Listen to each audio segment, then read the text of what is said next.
I think that's the common story that we get a lot today with a lot of physical therapists, is that they had an injury, then went to physical therapy, things like that. For me, it was more like I didn't want to sit around. I think a lot of it has to do with the environment and what I'm able to do. When you can actually put in the work and see the value and the outcome of your patients, you want to do more. I think we pride ourselves in finding the root cause of why it happened in the first place, and addressing that, because ideally we don't want you to rely on us for your health. We want to impact, give you the power to be able to control your own health. And that doesn't always translate over to you getting better. Sometimes people do get better, and the reason why people get better is just because time.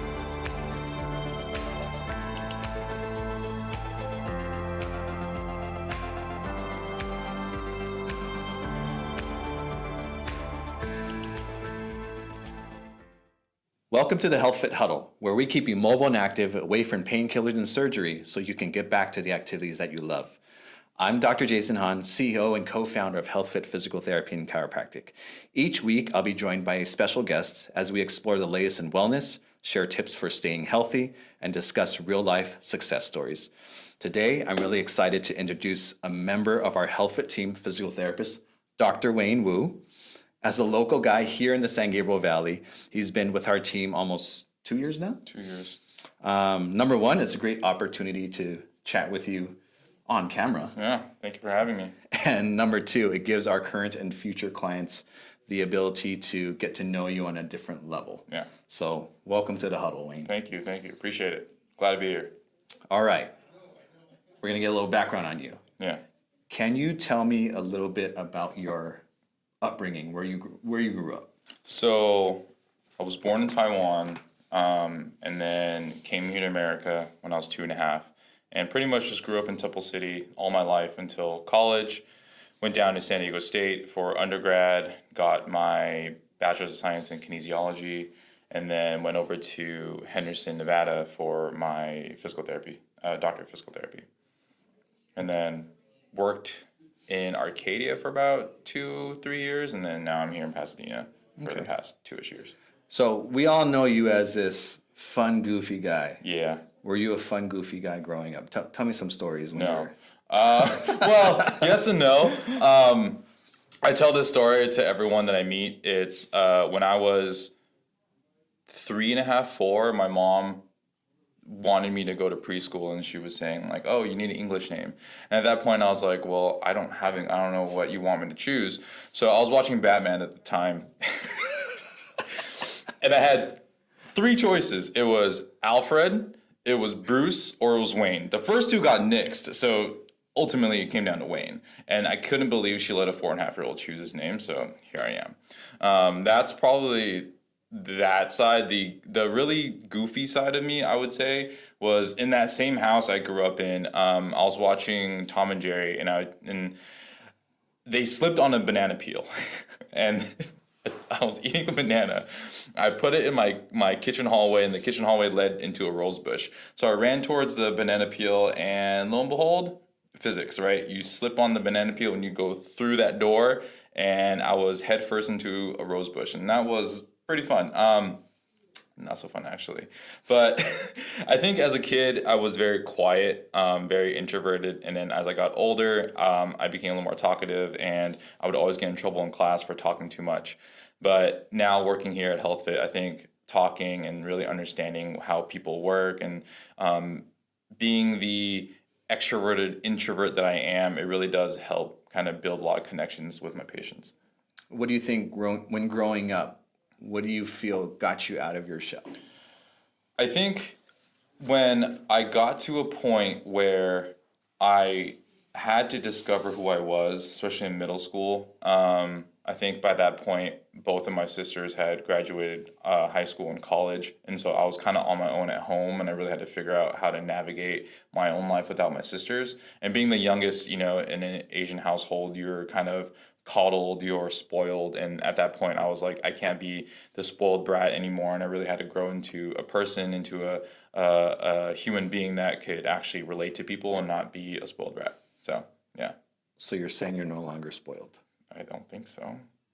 My fiance can attest to that, hopefully. Okay, so throughout these life experiences, what made you decide you wanted to go the physical therapy route? Well, it wasn't always my first choice. I think my initial choice was I had taken a lot of art design classes throughout middle school and high school, and I was going to go to art center for automobile design, and then hopefully getting into become an aerodynamicist later on. That kind of fell through, and I think the reason why was because I was seeing like myself play a lot of sports and getting injuries, and I think that's the common story that we get a lot today with a lot of physical therapists, is that they had an injury, then went to physical therapy, things like that. For me, it was more like I didn't want to sit around, and then so I followed my sister to San Diego State, and that's kind of where things changed, where I went to get my bachelor's in kinesiology, and it was like, it's I've never looked back. I really love this job. Sometimes I don't think it's a job. It's more just having fun. I'm like coming to work. It doesn't feel like when I was working another clinic, yeah, like there was burnout, but here, like I can give myself a lot of work and not feel like I'm burnt out. And then the reason why I was just like, because I treat the patients I'd like to treat, but then I get coworkers and the culture that we've created here. It doesn't feel like I'm getting burdened with work. I think it's an interesting history. When I grew up, I wanted to be an engineer. My dad went to the University of Michigan. And for whatever reason, I liked tinkering with mechanics. Yeah. And if you truly think back into what is actually happening, you're changing mechanics. Right. You are figuring out problems. And in a lot of ways, there's a huge carryover to the healthcare system. Right. So you said you worked in an Arcadia clinic. You graduated from college. You went to work at a different facility before here. What made you decide that you wanted to try to at least come here to HealthFit to start working? At the other clinic, all I really knew was the insurance system. And going into it, starting off, you would see maybe 8 to 12 patients a day, pretty much 1 to maybe 2 an hour. And then from there, like as you started working and getting used to the system, they would kind of inundate you with more and more patients.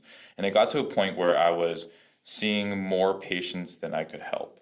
And I really saw the fault in that. I saw the fault in the insurance system where, like, for instance, like my Medicare patients, they were only allowed maybe 20 visits a year. And after that, they couldn't really get any visits after that. So it was a really rough time for me to kind of try to help people, but I was fighting against the system.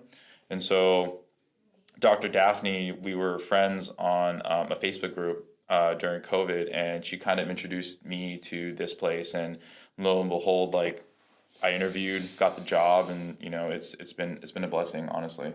Yeah, it's been a place where I can kind of grow myself and really understand like what kind of physical therapist I want to be, but also meeting people that are like-minded. It makes the job a lot more worth it. I think what makes it special is that you have perspective. Right. I've been practicing 15 plus years at this point, and I've been in those settings too. You're treating 4+ people an hour, and you're churning out 25, 30 people a day.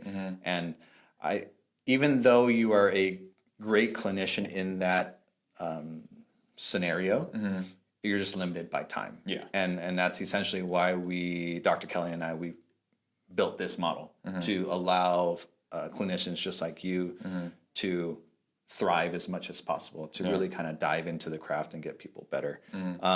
So it's almost 2 years now. Yeah. What's your experience been so far? I really love it here, honestly. Like I never feel like, oh my gosh, I get the Sunday scaries, or like, oh my God, it's Monday again. Yeah, I mean, like, I always come in and say I'm tired, but it's mostly because I wake up at 4 to go to the gym. But other than that, like, it's like I don't mind staying after to see more patients. So far, I come in on the weekend and see more patients. I think a lot of it has to do with the environment and what I'm able to do. When you can actually put in the work and see the value and the outcome of your patients, you want to do more. And it also depends on like the patient population, but I haven't had a bad patient come in yet where I feel like I'm dreading to see them. I think everyone that comes in here, we do a really good job of screening our patients and having like a good time. Front desk is great. Back office is awesome.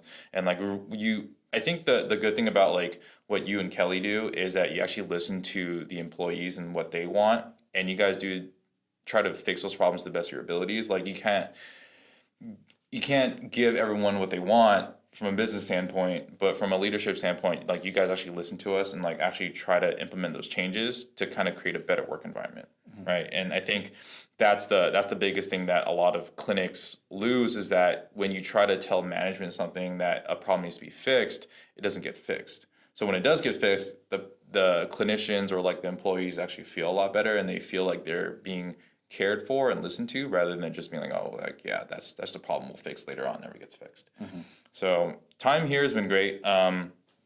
Patient load and seeing the type of patients I want to see, really building like a niche of what I like to see too does help. Like with my athletes, a lot of my teenagers would like to see, and just helping people understand what physical therapy should be, because we tend to be their last resort after they've gone to different clinics, different hospitals, and different doctors, and they kind of come here as a last resort. And it's really sad, but also a good thing that we can kind of help them out of their pain and get to their goals because of that.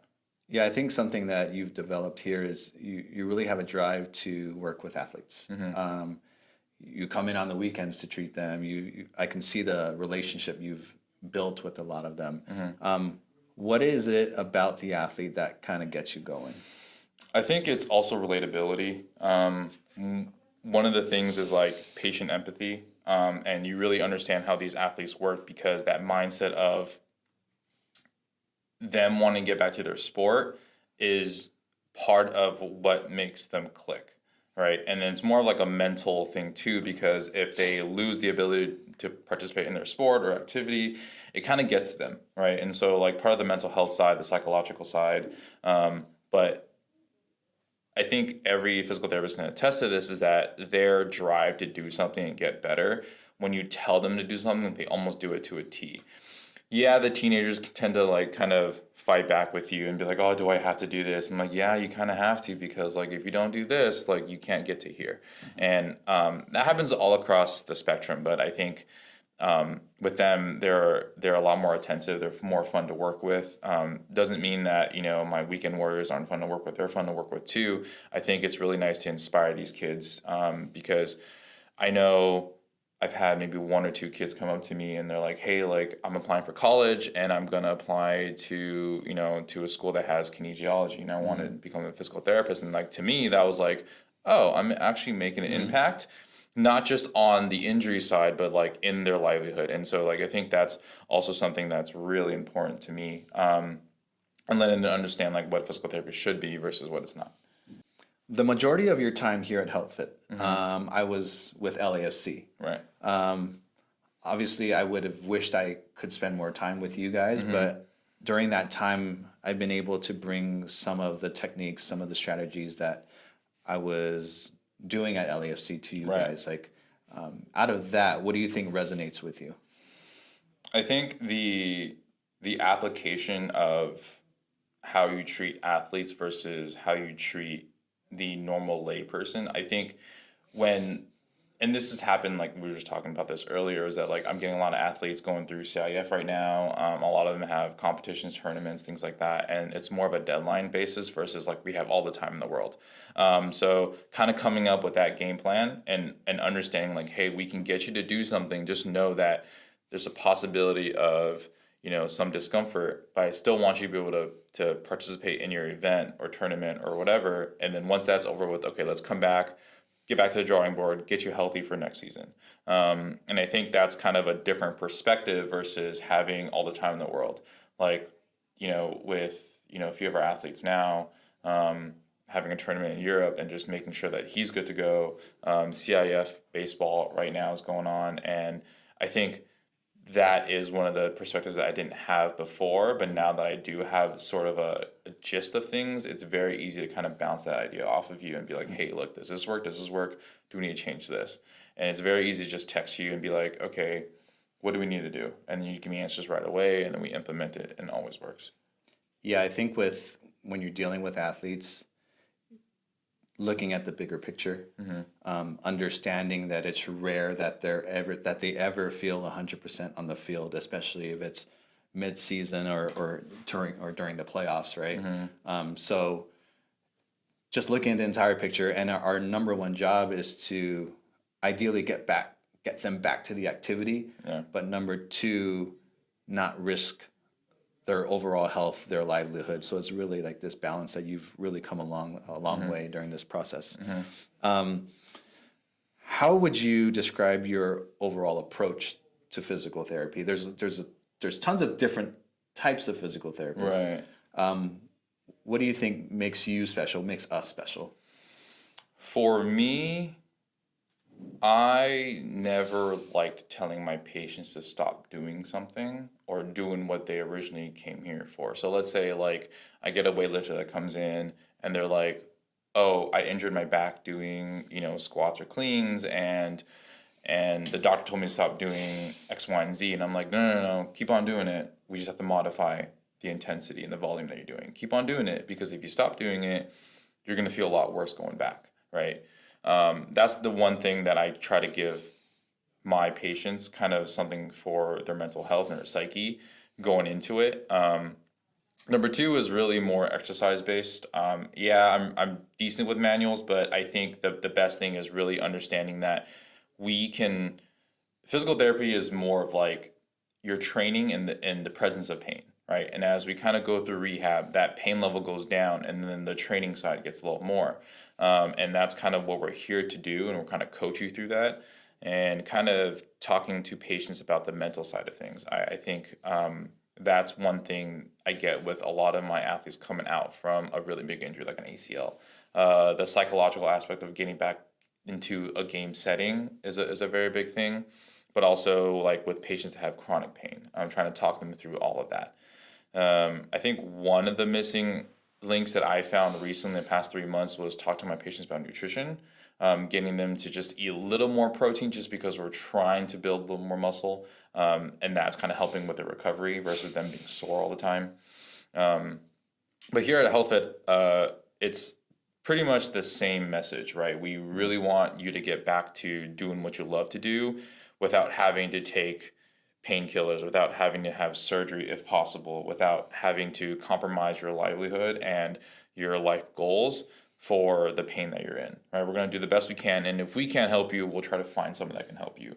I think that's the big thing where our egos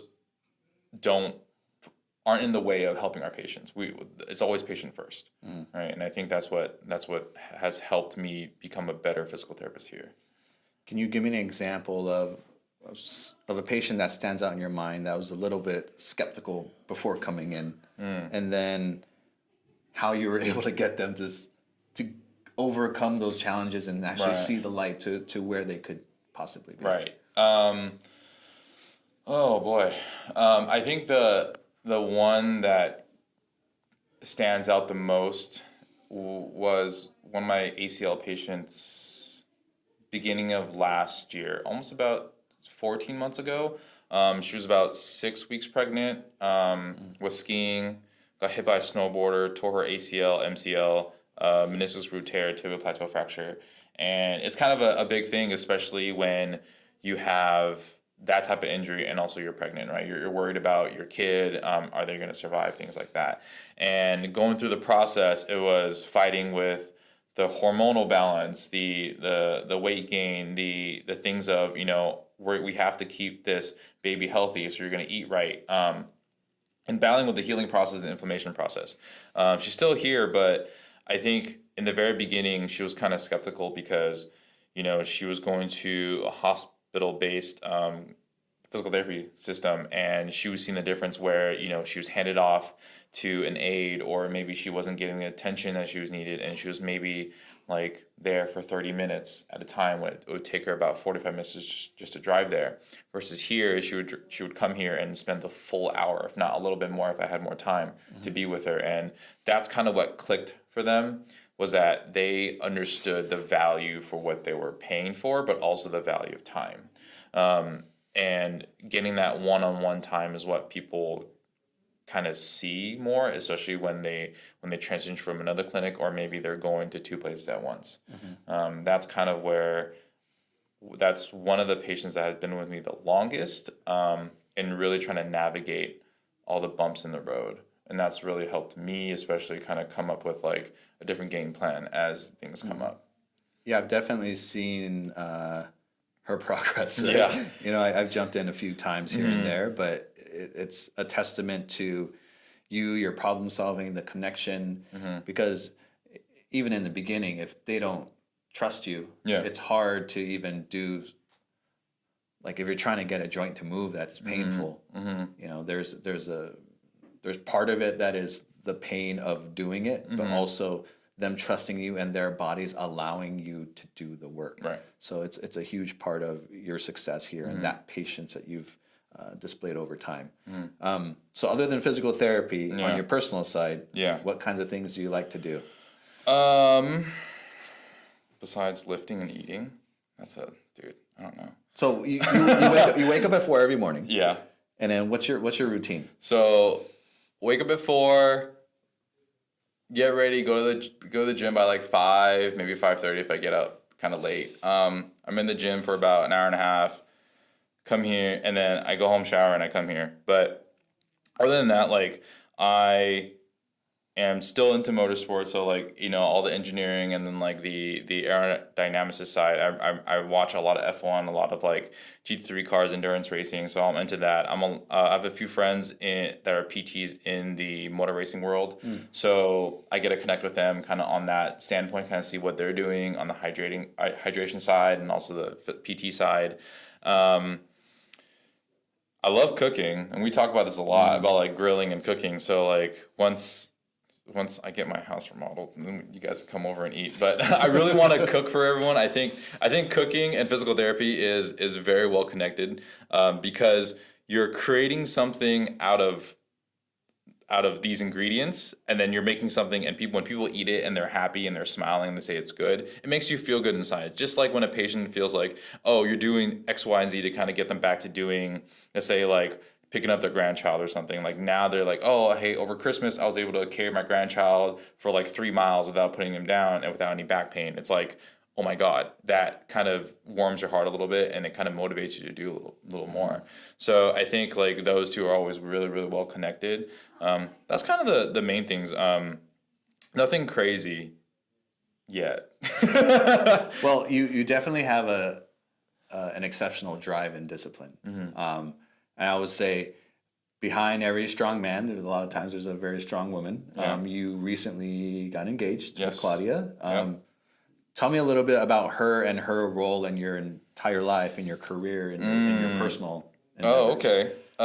She's gonna like this part. I put it in just for you, Claudia. Don't worry. So she has been the person that has been the ground beneath my feet in terms of like supporting me in whatever I do. Whether it's like working on the weekends, working late nights, you know, working like answering emails when we're on dates when I'm not supposed to. I think those are type of those things where like she accepts it because she knows that it's gonna make other people better. And I think she knows that like I'm doing this not to take time away from us, but doing it for us. She's been a really big support system for me, especially like on the weeks where I have to put out a lot of fires. I have to, you know, answer a lot of emails, do a lot of programming, and I just don't have time to rest. And she's been a really good fiance in terms of understanding my problems and knowing when to give me space, when not to give me space, knowing that I need to take time away from our alone time to kind of do work. She's been really, really great in that, and like I couldn't have asked for a better partner, honestly. Do you like that, babe? I agree, Claudia. 100,000%, Claudia. All right. So, tell me any other big challenges that you've had in life or in the work world that you've had to overcome? I think coming from that transition from like an insurance-based clinic to a cash-based clinic and what we do here, and I mean, you saw the first 3-4 months I was here, I was struggling, right? Like, I think knowing what people kind of go to clinics for and then coming here is really like that imposter syndrome. Like you don't know like if you're good enough for them to come to you, and over time you find that that drive and that understanding, like, oh, I'm actually decent at what I do, right?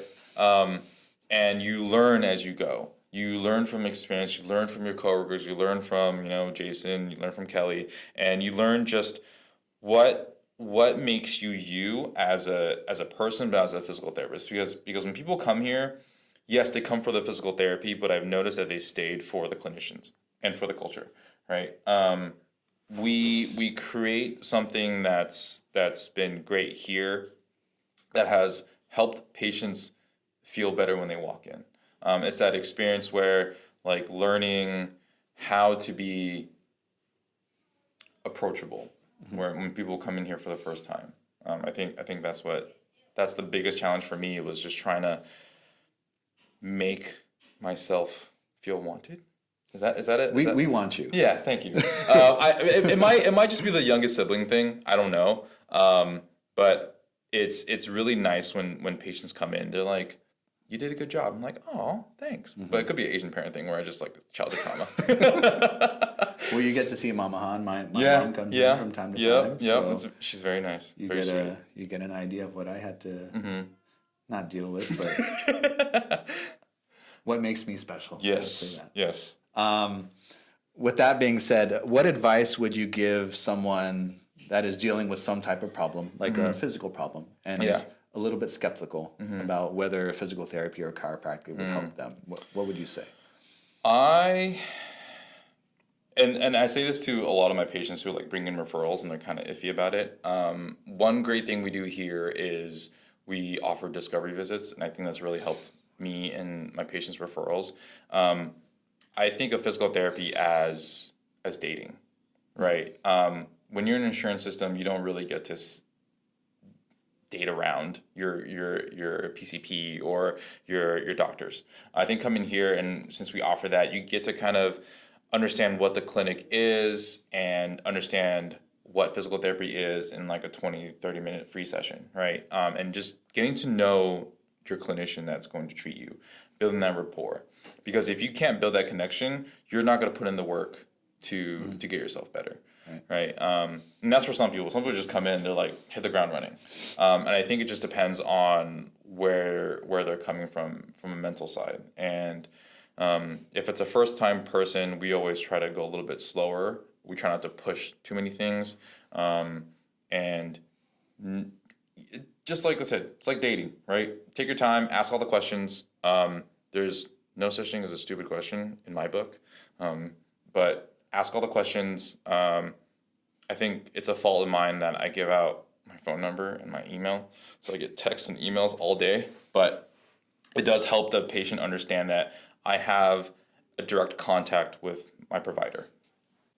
We treat a lot of clients every day throughout the years, and a lot of people are skeptical about coming in for the first time. Right. What do you think are some of the misconceptions about physical therapy?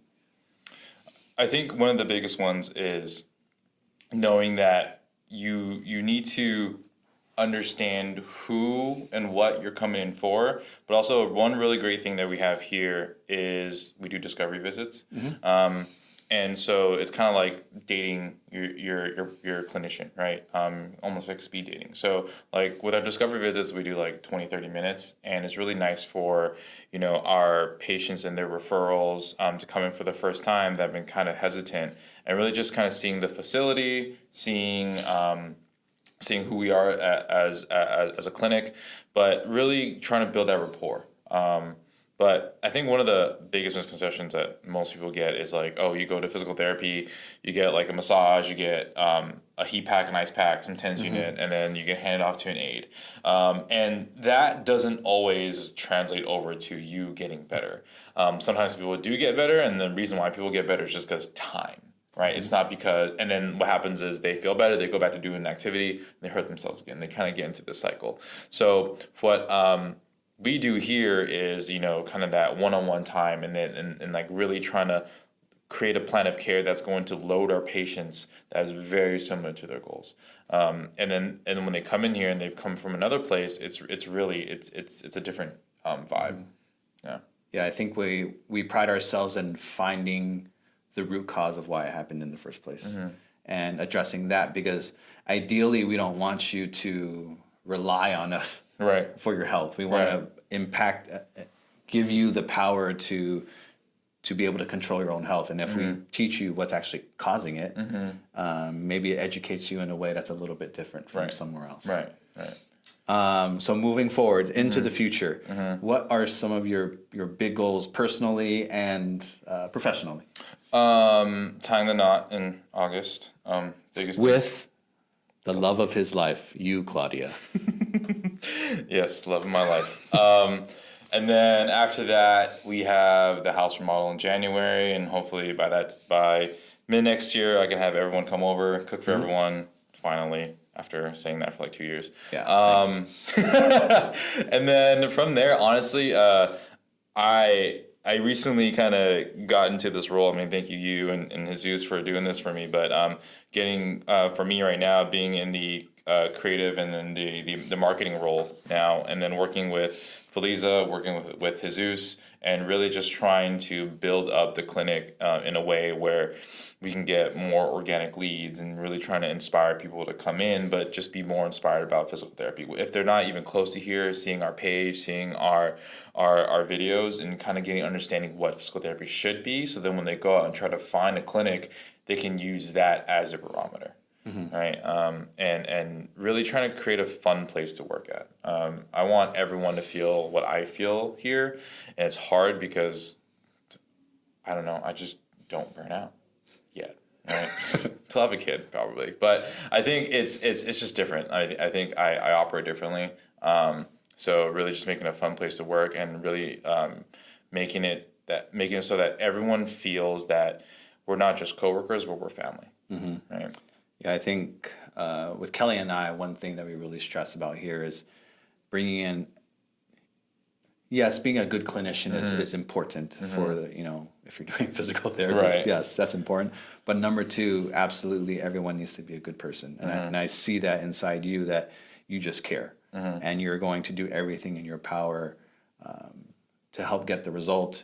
If you are stuck, or maybe you don't know it, you're either going to look it up, you're going to learn it, or you're going to talk to one of us. So I think that's a testament to you and your work ethic. So we appreciate you being part of the team. Hopefully it's for years and years and years to come. Forever. And forever. And we want to make sure that your superpower is always showed. So, and that's from the marketing side, from just your leadership within the team. So we thank you. Thank you. All right. Look forward for the next HealthFit Huddle, where we're going to talk to maybe another expert clinician on our team. So stay tuned, and we look forward to seeing you then. Hey, if you found this video useful, please give it a thumbs up. Don't forget to subscribe and hit the bell notification for our latest tips coming to you every week. Share this video with your family and friends. It might just make their day a little bit better. I'll see you soon.